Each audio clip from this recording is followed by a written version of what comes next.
नमस्कार दोस्तों, आपका मेरे चैनल में स्वागत है। नागपंचमी आने ही वाली है।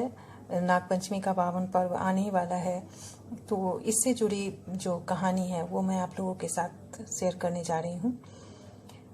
नागपंचमी का पावन पर्व इस बार 14 अगस्त को मनाया जाएगा। इस दिन महिलाएं नाग देवता की पूजा करती हैं और ये पर्व हर साल सावन महीने में मास शुक्ल पक्ष की पंचमी तिथि को आता है। नागपंचमी से जुड़ी कथा। प्राचीन काल में एक सेठ जी थे जिनके 7 पुत्र थे।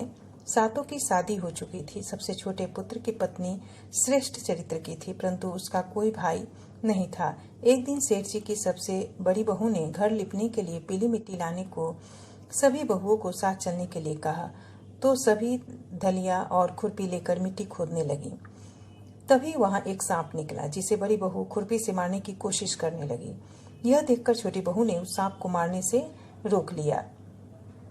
यह सुनकर बड़ी बहू ने उसे नहीं मारा और सर्प एक ओर जाकर बैठ गया। तभी छोटी बहू ने उस सांप से कहा, हम अभी लौट कर आती हैं, तुम यहाँ से कहीं मत जाना। यह कहकर वह सबके साथ मिट्टी लेकर घर चली गई और वहां कामकाज में फंसकर सांप से किया वादा भूल गई। जब छोटी बहू को दूसरे दिन यह बात याद आई तो वह सभी को साथ लेकर वहां पहुंची और सर्प को उस स्थान पर बैठा देख बोली, सर्प भैया नमस्कार। सर्प ने कहा, तू भैया कह चुकी है, इसीलिए तुझे माफ कर देता हूँ, नहीं तो झूठी बात कहने के कारण तुझे डस लेता। वह बोली, भैया मुझसे भूल हो गई है, क्षमा मांगती हूँ। सांप बोला, अच्छा तू आज से मेरी बहन हुई और मैं तेरा भाई, तुझे जो मांगना है मांग लो। वह बोली, भैया मेरा कोई भाई नहीं है, अच्छा हुआ जो तू मेरा भाई बन गया। कुछ समय बीतने पर वह सर्प मनुष्य का रूप लेकर उसके घर आया और बोला कि मेरी बहन को भेज दो। सब हैरान हो गए क्योंकि सभी यही जानते थे कि उसका तो कोई भाई नहीं था। तो सर्प बोला, मैं उसका चचेरा भाई हूँ, बचपन से ही बाहर चला गया था।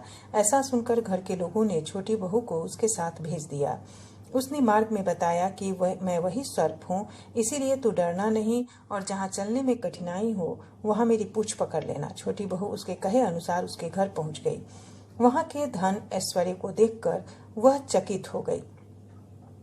एक दिन सर्प की माता ने उसे कहा कि मैं काम से बाहर जा रही हूँ, तू अपने भाई को ठंडा दूध पिला देना। छोटी बहू को ये बात ध्यान नहीं रही और उसने गलती से सर्प को गर्म दूध पिला दिया, जिससे उसका मुख बेतरह जल गया। यह देखकर सर्प की माता बहुत क्रोधित हुई, परंतु सर्प के समझाने पर शांत हो गई। तब सर्प ने कहा कि बहन को अब उसके घर भेज देना चाहिए। तब सर्प और उसके पिता ने उसे बहुत सा सोना चांदी जवाहरात वस्त्र भूषण आदि देकर उसको घर पहुंचा दिया। इतना ढेर सारा धन देखकर बड़ी बहू ने ईर्ष्या से कहा, तेरा भाई तो बड़ा धनवान है, तुझे तो उससे और भी धन लाना चाहिए। सर्प ने यह वचन सुना तो सब वस्तुएं सोने की लाकर दे दी। यह देखकर बड़ी बहू ने कहा, इन्हें झाड़ने के लिए झाड़ू भी सोने की ही होनी चाहिए। तब सर्प ने झाड़ू भी सोने की लाकर रख दी। सर्प ने छोटी बहू को हीरा मणियों का एक अद्भुत हार दिया था। उसकी प्रशंसा उस देश की रानी ने भी सुनी और वह राजा से बोली कि सेठ की छोटी बहू का हार यहाँ आना चाहिए। राजा ने मंत्री को हुक्म दिया कि उससे वो हार लेकर शीघ्र उपस्थित हो। मंत्री ने सेठ जी से जाकर कहा कि महारानी जी छोटी बहू का हार पहनेंगी, वह उससे लेकर मुझे दे दो। सेठ जी ने डर के कारण छोटी बहू से हार मंगवा कर दे दिया। यह देखकर राजा को विश्वास हो गया। सर्प हार उसे कभी पहन कर दिखाओ। छोटी बहू ने जैसे उसे पहना वैसे ही हीरा मणियों का हो गया।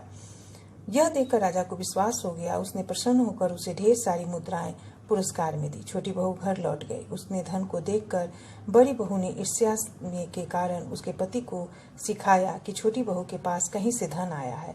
यह सुनकर उसके पति ने अपनी पत्नी से पूछा कि सही बता, यह धन तुझे कौन देता है।